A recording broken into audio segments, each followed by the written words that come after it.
You ready? We're on TV? We're on the thing? We're literally on YouTube already. Check.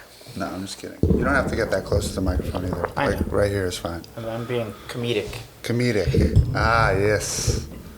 Yeah, that's perfect. You don't have to lean in. I know, it's just a... For dramatic effect. Yeah, definitely. Okay.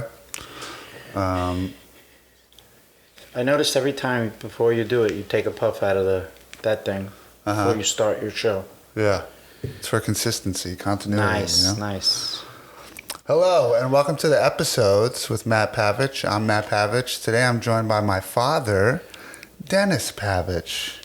Hello, everybody. Hello. Thank you for doing this. How you been? You been good? Good, very good. Yeah? Had a great summer. Yeah. Was in Europe, Went Greece. to Greece. Had 5 weddings, one in South Carolina, went to Miami. Yeah. Drove straight 21 hours from Miami to New York, straight. It's very impressive. I know. I'm proud of myself for that. You should be. Thank you. You did it all in one night. One night. That's, We only stopped to pee and gas. Of course. Got to stop to pee and for gas.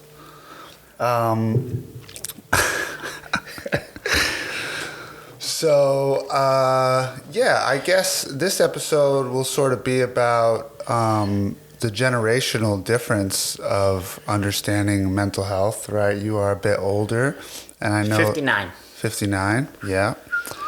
Yeah, does that sound weird? Almost 60. Incredibly weird. Yeah? How old do you feel? Actually, I was feeling really, really great. Lately, I put on a little weight. I lost weight and then I put weight, so I feel a little older. But I feel young. I mean, I do. I don't. If you were to say to me when I was 30 that this is what it's like at 59, I would say, what? Yeah, you so feel it's not good. bad. It's not Your bad. skin looks good. Skin is good. You know. Got a tan. Hair. I got a lot of hair. Got Look a at lot that. of hair. A lot of hair. So I got to look forward to. So that's exciting. Could lose a little weight, you know. What are you gonna do? What are you gonna do? What are you gonna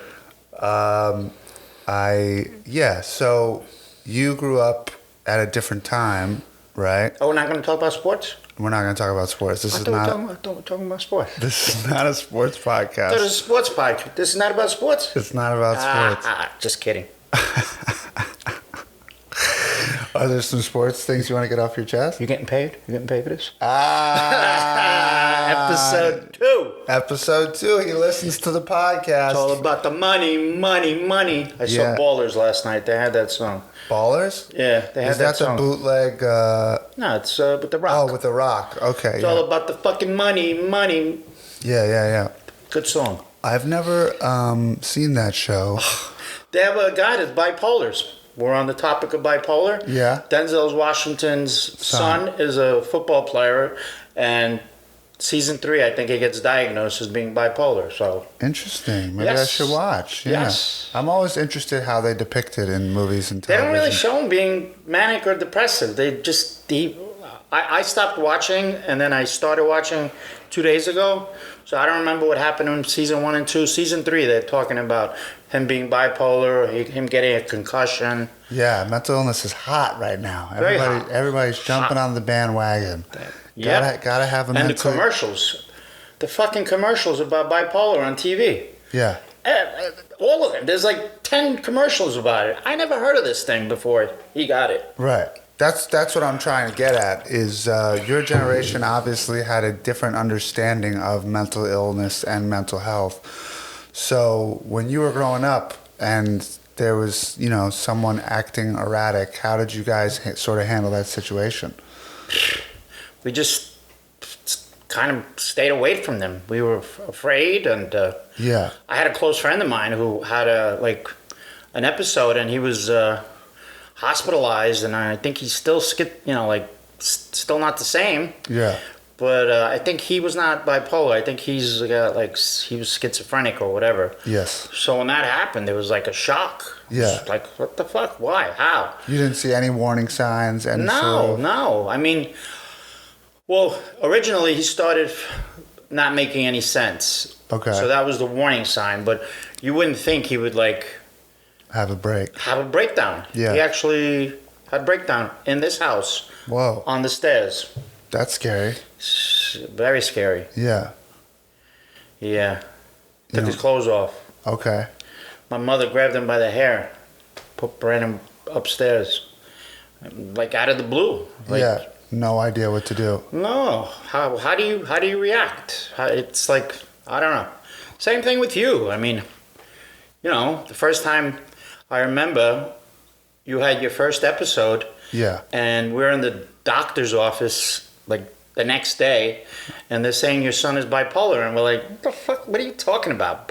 What's bipolar? How do you know he's bipolar? You just met him. Yeah. But they knew. Yeah. I don't know. I don't know how they knew. They didn't do any blood tests or. I mean, how do you know? But they knew right away. Yeah. Well, it's not in your blood. I'll tell you that much. I know.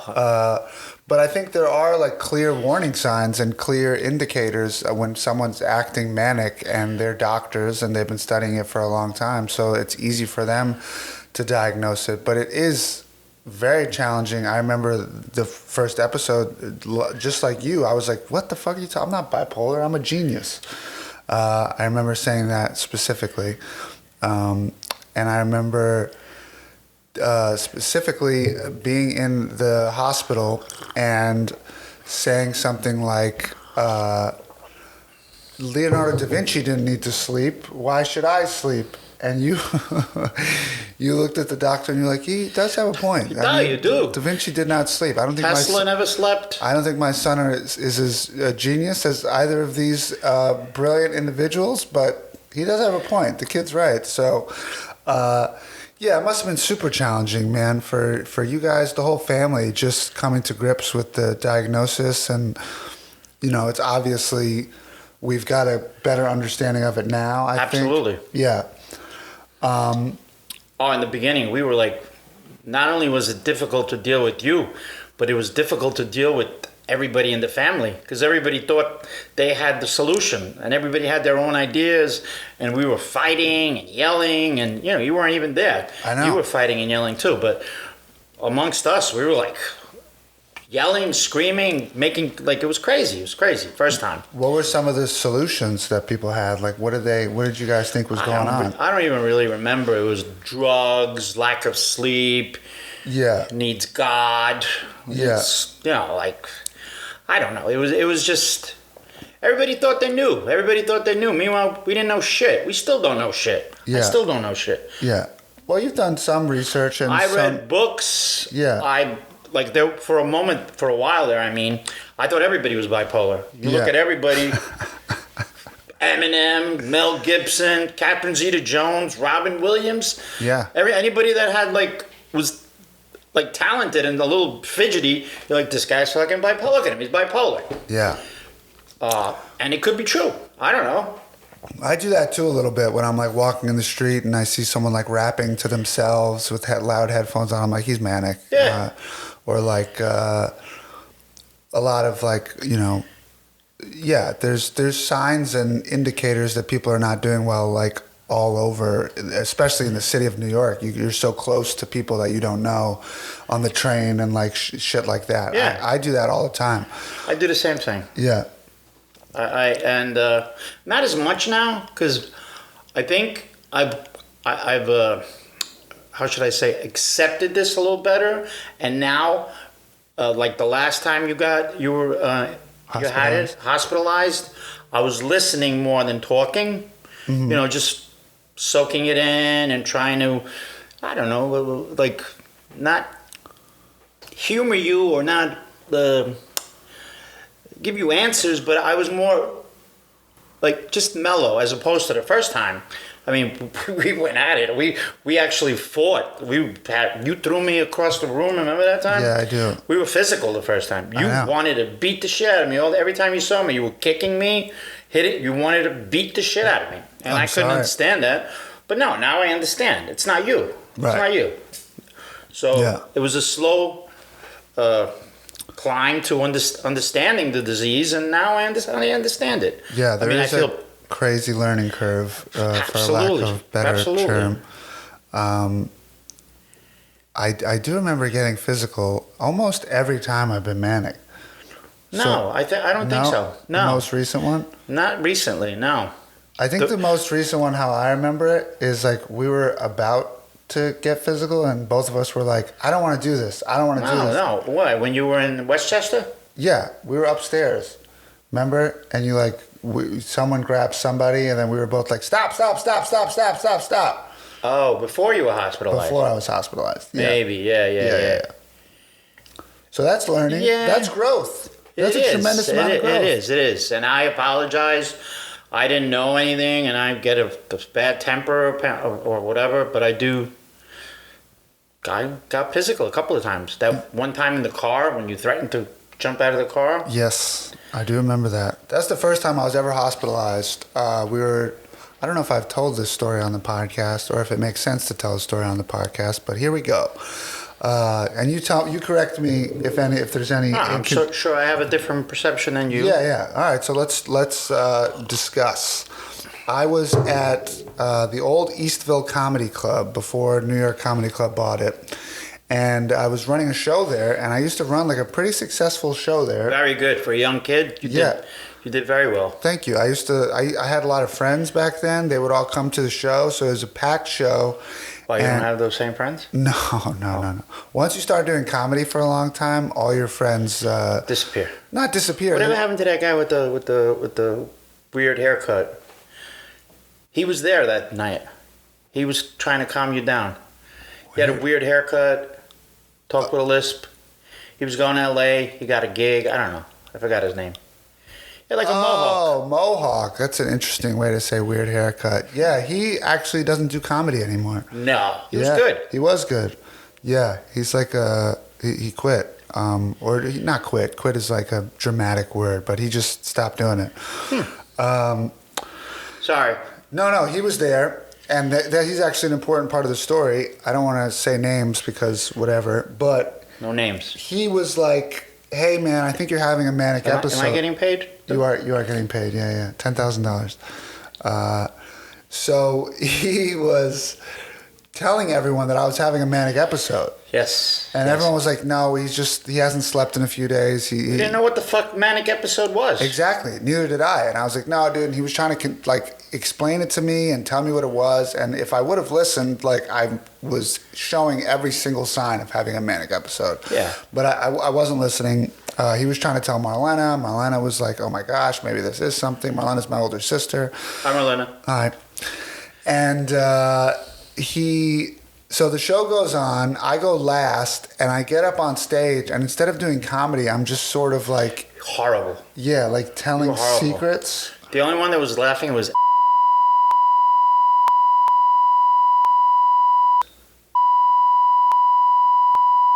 Like the only one laughing, and we're like, something's wrong with her. No, she's a good girl. She's just famous actress now. Yes, we said we weren't going to do names. Oh shit! I'm giving her a compliment though. Compliments are allowed. You just said there might be something wrong with her. I'm going to have to bleep it out. It's fine. No, don't bleep it out.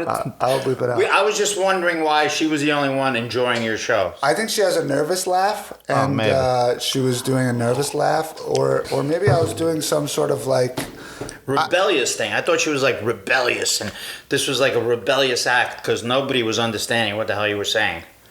Yeah, I wasn't making any sense, and I remember telling secrets about the family, and the whole family was crying, and I was looking out in the audience and going, "I'm being so funny. Why is the whole audience crying?" Yes, I do recall. And then the host came on stage and took me off, and I think there was a little struggle with the microphone. But you're like, "What are you doing? I'm hilarious." Yeah, and he had seen enough, so he ended the show. Thank you for that. No names. And the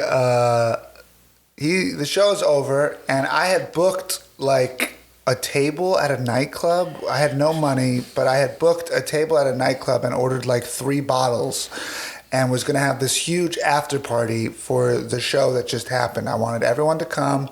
I was telling everyone to come, and everyone was like, "Dude, you're not going to any after party. You're going home to sleep."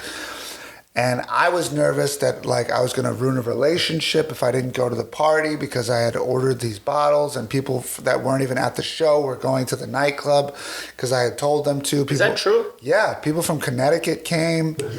They must have. Did they have a good time? No, they didn't get in. Oh. They were very upset at me the next day. But I think they have forgiven since. Good. Yeah.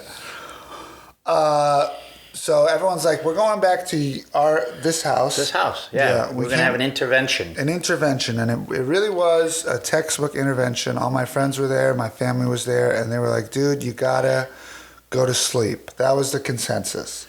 Yes. I hadn't slept in a few days, and I thought that was awesome, but really it was detrimental to my health and everything around me. Absolutely. Yeah. So my mom wanted me to go to her house in Pennsylvania, if I remember correctly. Correct. You didn't want to go there. I did not want to go to Pennsylvania. Did I almost fight Carlos that night? No, I don't think so. That was I a different remember night? Carlos. I remember me and you were like this and with that, and I was like trying to because you were being, I was being overly aggressive and you were being overly aggressive, and you wound up coming to my house in Long Island, or yes, saying you're going to come. Saying I was going to go to your house in Long Island. On the way there, we're going like 50 on the highway. We're on the Long Island Expressway. Long Island Expressway, a very exit 28. I remember. Exit 28. He remembers. And my mother called, and you guys had taken my phone away. Yes. And then you were giving me my phone back, and you were like, "Answer the phone. It's your mother." And I was like, "You guys just took my phone away, and now you're making me answer for the one person I don't want to talk to." Something like that. Something like that. And then I just opened the car door on the highway and took my seatbelt off. And Marlena, my older sister, reached across me and closed the car door and put my seatbelt on. And then we pulled over to the side of the road, right? Yes. You got off the exit. Got off the exit, and I parked the car, and I turned around, and I started trying to punch you. Yeah, but we were in a car, so it was difficult. Yeah. I apologize for that. It's okay, man. But you freaked me out. You're opening a car, and this is before I knew anything about him being ill or whatever. You just thought I was on drugs. I don't know. I was like, what the fuck are you opening the car? I'm the Long Island Expressway. It was a wild move. Yeah. Yeah, but that's not the right. I'm sorry I did that. It's not the way you should have done it. Then we called the ambulance and you got taken to. Yeah, that was the first time I was ever hospitalized, and that was a whole fucking other bag of worms. Not understanding that I was being hospitalized. Like I thought I was just like. Yeah, you said, "When am I getting out? When am I getting out?" Yeah. Yeah. Whoops. So yeah, you don't have to apologize, dude. Like that. No, but that obviously no one understood the situation at all, and that's kind of what I'm trying to get at with this podcast episode. Is it must be so difficult for someone that comes from your generation where like mental health wasn't discussed at all. There was no verbiage or language for you guys to understand any of this like stuff that was still going on back then. It just was kind of swept under the rug. And now, fast forward to however many years later, your son is got this disorder, and if you had known about it or understood it better, obviously maybe things could have been different. But absolutely. But how the fuck? No, it wasn't spoken about. I didn't know about it. It's just like this COVID now. They talk about the Spanish flu. I'm a history nut. I never heard of the Spanish flu. Yeah. 50 million people died. I don't know about it. I didn't know anything about bipolar. Yeah. Never heard of it. Yeah, it was just not taught. And I think they're trying to do a better job of that in like schools and stuff but it needs to be. And some difficult. Wow, it's crazy. Like you say, back in the day, if somebody was like depressed, get hit in the head. What do you mean you're depressed? I'm depressed my whole life.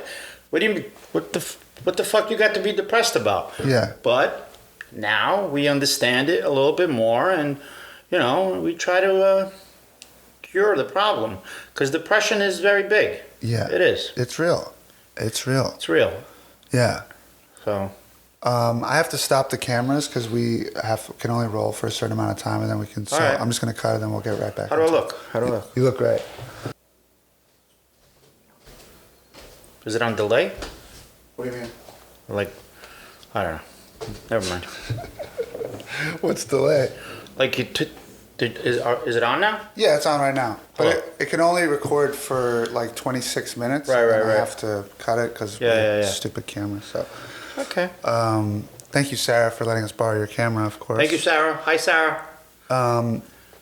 So I know that it's genetic. They say that it's a genetic thing. Is it? Yeah, I mean, science is not totally out on whether or not it is, but there are a lot of conflicting reports about it being genetic, and then other people say it's not or whatever. But I remember that was like a big thing when I first got diagnosed. They were like, "Is anybody else in the family?" Everybody. No, I'm kidding. Yeah, I was just curious if you've ever felt like something was maybe like A miss? yeah, Yeah, sure. yeah, There's moments where I feel like I've had panic attacks where I'm like super like crazed and into it, or I have like I'll be into something really, really hyper, not manic, but I'm into, and then I'm like you have no interest in it anymore. no interest. Yeah, I remember like Mom used to always tell me that you had like these notebooks and you would like write in these notebooks Oh yeah, and get screenplays and all this stuff about Yeah. movies. yeah, But I never really went through it. yeah, I mean, I've the older I've gotten, the more chill I've become, accepting. Like, I'm not going to be Steven Spielberg. no, I'm not going to be the coach of the Croatian soccer team. it's never too late, dude. It's I never too know. late. I'm 59. If I was 49, maybe. Yeah, So now I'm kind of content. I don't know if that's a good word, but I'm content. I know my limitations. I have a great family, a great wife. So I'm happy, yeah, I wish I didn't have to go to work, but what are you going to do? yeah. Everybody wishes. They didn't Everybody have has to. Yeah, So yeah, I'm content. So I'm much more at ease as where when I was younger, like delusions of grandeur maybe. I don't know. no, that's a real I said symptom. when I was like 25, I said I'm going to retire at the age of 32. Okay. How? Just retire at the age of 32. Never happened. Yeah, I said very similar things when Yeah. I was young. I obviously thought I was going to be this famous actor. And Did you? You never really spoke about that. Oh yeah, dude. I found journals and stuff from when I was younger, and like there's like one that really cracks me up where it's like name 5 career goals. And everyone was like, I want to be a doctor or a lawyer. And I was like, I want to be on the cover of GQ. I want to GQ. be on Oprah. I want to win an Oscar and a Grammy in the same year. It was just like, Grammy? yeah. Why do you think you could sing? I don't know. know. Delusions of grandeur. You could write. You could get a Grammy for writing. I could get a Grammy for writing. You never know. Not that cat video, though. You didn't like the cat video. He didn't like It the was Bella cute, video. it was cute. It was Yeah, funny. yeah. It was silly little Yeah, thing, yeah. She's a cute cat. She's a wonderful cat. We love Bella. But yeah, I also like had these insane delusions of grandeur, and I know that is something that we share, and I wonder if it is like some sort of genetic Maybe. thing. Could be. Yeah. There are people, all kidding aside, in my family that have fought with mental illness. Yeah. So, I don't know. I never... could be. Yeah. I don't know. Yeah. Makes sense. Yeah. Makes sense. So, yeah. It's interesting, though. I never saw it. The parallels. You Yeah, never drew the I mean- parallels. if you stop and think about it, yeah. This is the first time you're stopping and thinking about it? No, but I'm thinking of like not even first cousins. I'm thinking second, third cousins. Yeah. Yeah. There was a problem. Yeah, no, yeah. Yeah. All right. Well, But it skipped me, all right? it skipped you. You're perfect. You're wonderful. Do a hair flip. Was that what that was? Yeah, without the hair flipping. I liked it. All right. Yeah. But I never knew you had those dreams. See, the thing that, like, I feel bad for you, but what are you gonna do? This is the cards you're dealt. Exactly. So you got to live with it. You got to take your meds. You got to be good. You got to have a wonderful girl here, Katie, and you just got to go forth with it. But it bothers me because you were such a nice kid. You were a good kid. You were always happy, always upbeat. And then when this thing hit you, it was like you completely like changed you. Because I often, still to this day, when we're together, and I look at you and you seem as happy. I don't know what's in your head. I have no idea what's going through it, but you're quiet. So I don't know how to interpret that, and it kind of bothers me. Yeah, it's called depression. But even now, not even when you're depressed, maybe it is depression, and maybe you're trying to like hide it. Yes. That is a big part of the whole... Like when we went to Croatia, you were very quiet. You were very quiet. Yeah. So I was like, "Why is he so?" To myself, of course, because I don't want you to feel like you have to act a certain way. But when I see you and you're like, you're not talkative, you're just so quiet. I think maybe I don't know what's going through your head. I don't know if you're like consciously being quiet or no. It's a lot of fear and. Depression is hard to articulate, as I've said before, but I can try my best. There's like a fear element of like sounding stupid or knowing that everybody can tell that something's off with me. Oh, you really think that? Yeah, so there's like this added pressure to speak up, and then that sort of like compounds with like... And then you're worried about what people are going to react to? Not what they're going to react to, but like I don't want to... I have this problem where I don't want to inconvenience anybody. I don't want to put any more shit on anybody. Life is hard and everyone's got their own problems. So for me to open up and be like, hey guys, I'm depressed, and if you guys could just bear with me, like that just seems like, like that's just not in my character. It's not something that I would do. Why, have you tried that? I tried it. With me. You've never said that to me. No, I guess I never have. That would probably make things easier for everybody if I just explained what was going on. Yeah, like just say you're depressed that day or 2 days or 3 days. Yeah. And then we'll deal with it. Yeah. It happens. Even people that aren't bipolar get depressed. Yeah, I know. I've gotten depressed, Yeah. Where you feel lethargic, you don't feel like lazy, whatever. Yeah. All right. That's a wonderful realization to come to on the podcast. Is I will let you know how my mood is more. Yeah. Yeah. Just so I know. Yeah. Because instead of me, because I don't want to even ask you, because then if you ask, you might say something wrong or whatever. Not that we have that kind of relationship that we're scared to talk to each other, but sometimes we're in mixed company. Yeah, you don't know what to say. Because, Yeah. Wow. All right. I know you're not going to tell me when you're manic. No. I know that. Yeah. Been there. Yeah. But at least with the depression, you could say, I'm not feeling well and this and that. I'm not doing great. Yeah. All right.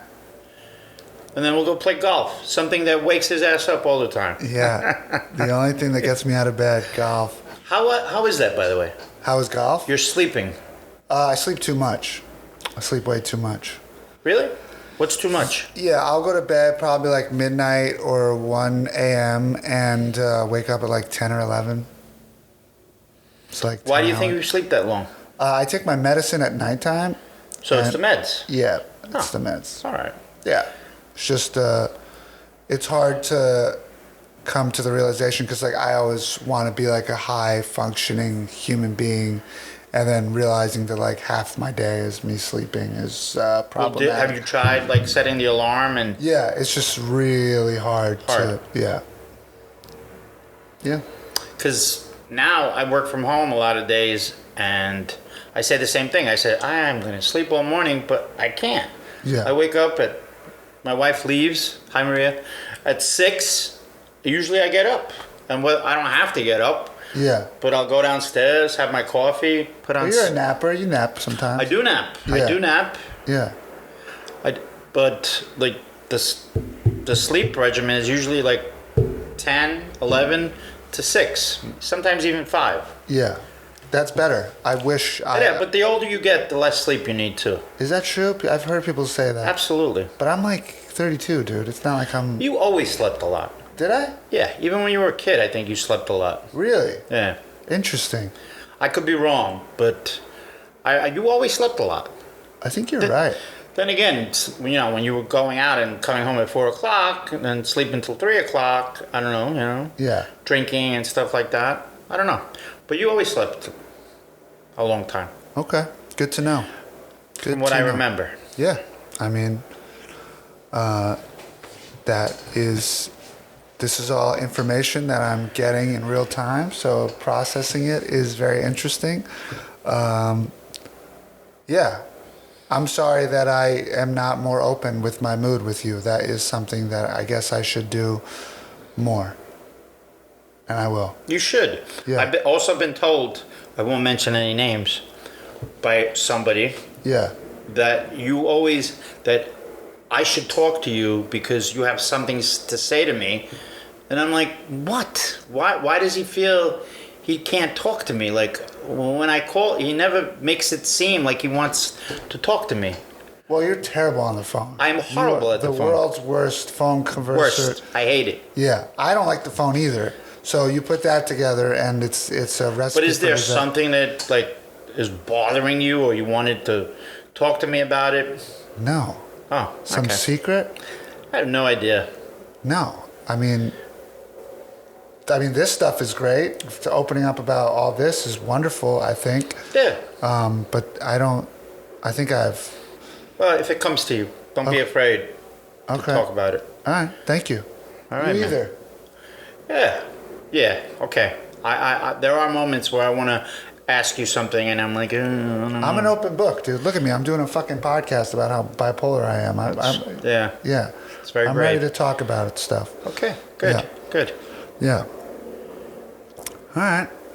You want to talk about sports? No, I don't want to talk about sports.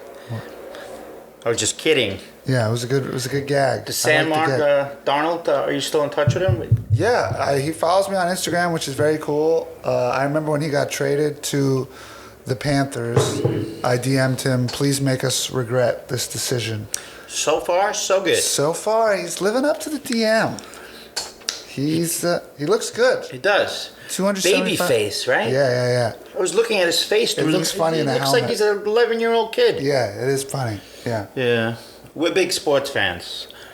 So I have been accused, again, without mentioning any names, but just talking about sports instead of talking what's in our hearts and what we have something to say. Like, That is real. That is a real thing. what? We deflect and go to small talk sometimes when we should go to big talk. I think that is That's what, okay. But so I think that's like a man thing, not to be sexist or whatever, but I think that's why sports exist in the first place, is Yes. like to help us detach from reality and also to like kind of control the poor. I think there's an element of that in sports. Control the poor? Yeah.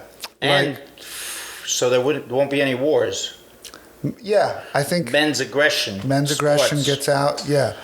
Although with this new world that we live in now, there's a lot of people that are so divided. The country has gotten divided. But I won't talk about politics. No, thank you. No, thank you. This is a politic-free podcast. Politic-free. Trump sucks. Just kidding. All right, thank you. Yeah. We could say that. That's fine. How to say it? Yeah. Marie, I'm sorry. I know I wasn't going to. I'm sorry. She made you say no politics? No, but wherever we go, she tells me, promise we won't talk about politics. Yeah, you can't do that. And I'm though. usually good. No, you're not. Especially being that we hang out with Republicans. Yeah, you're outnumbered. Outnumbered, yeah. Yeah. And I'm usually good. Usually. Yeah, but sometimes you get a couple Couple drinks. of drinks. Yeah. And they always start. They always know how to push my buttons. Uncle Joe. Sleepy Joe. Sleepy Joe. He is a sleepy guy. He is sleepy. Yeah. But I like him. How old is he? I think he's 79. That's insane. I know. And he messes up with the words. Who doesn't? I probably messed up 25 times. But he speaks better than the old guy. I'm not going to mention his name. Okay. Trump. Yeah. Yeah. Anyway, Nice. This is not about them. This is about you. Thank you. Thank you. Yeah, I think this was lovely. I think we... How are you paying me? Cash? Cash. Checks. Under the Check. table. This is a completely off the books. Money. Yeah, completely off the books podcast. No. Yeah. Whatever you need, baby. Okay. I love you. I love you too. Did you have fun? I did. We were not prepared. I didn't think about this. I didn't think of what I was gonna. You didn't think about this at all? No. You had the gag. You had the sports gag ready. Come on. Sports gag, yes. The sports gag, I could tell was premeditated. Was ready, and the am I getting paid? Yeah, that was ready. That was ready. I could tell. This fucking I could guy. tell He's when good. I could tell See when that? you had a gag ready, Dad. How much more time we have? As much time as we want. The other thing because I'm not prepared, I also feel bad that this affliction of yours, your career goes up and then you get bipped and then it goes down, and all these people that you met going up, they kind of like ignore you or aren't your friends anymore. So it's very difficult. I mean, I don't know how you do it. Yeah, it's been a disaster for my career. Every time I get something that seems good, I have a manic episode. And then they like run away. I mean, they don't run away. I think I'm just But they're afraid of you. I don't think they're afraid. I think they're maybe hesitant to vouch for me because I'm unpredictable. I'm not. Yeah. You know. But now that I'm sober and I'm taking this way more seriously, I am hopeful that I will go a much longer time without having a manic episode or a super depressive episode. So I am feeling good about that. And also, you know, I did my album myself, and everything good that I've ever done in my career, I've made myself, or, you know, with He Who Shall Not Be Named. But I... I know where you live. Don't say that. That's a threat. I say names. So, you know, self-producing stuff, I think, is that's the good. way of the future. Good. And, yes. Yeah. You can't depend on people. You got to depend on yourself. Yeah. Once you get up there, then I'm sure you could, like, agents and other people, but, like, you got to do this part. Yeah. And how old? You're 32? Yeah. You're a baby, man. It is an old man's game. It is. And a lot of people don't get bipped until they're in their 40s. I think you're using bipped wrong, but... Bipped. You know, hit up Steinberg. He was nobody. Not Steinberg. Seinfeld. Steinberg? There was a David Steinberg, too. Seinfeld. We used to go watch him when we were teenagers. It's not that funny. It is funny. I mean, he was performing stand-up shows, like in the city. He was a nobody. Yeah, that's how it goes. Yeah. Yeah. You just need one big bip. No, that's different now. That's where you're wrong. I don't know. There is no more one big break. It's just a series of you keep doing good shit. There used to be you got on the Tonight Show and then you were a fucking star. Right, but right. that model doesn't work anymore because it's so fragmented. There's so many niche markets and ways to get on that, I mean, there's no more formula. Yeah. All right. I'm sure you'll do it. Just stay the course, baby. Oh, I'm staying the course. I have no other options. There you go. Thank you. Thank you for doing this, Dad. Thank you. Love you. Bye. Is this it? Yeah.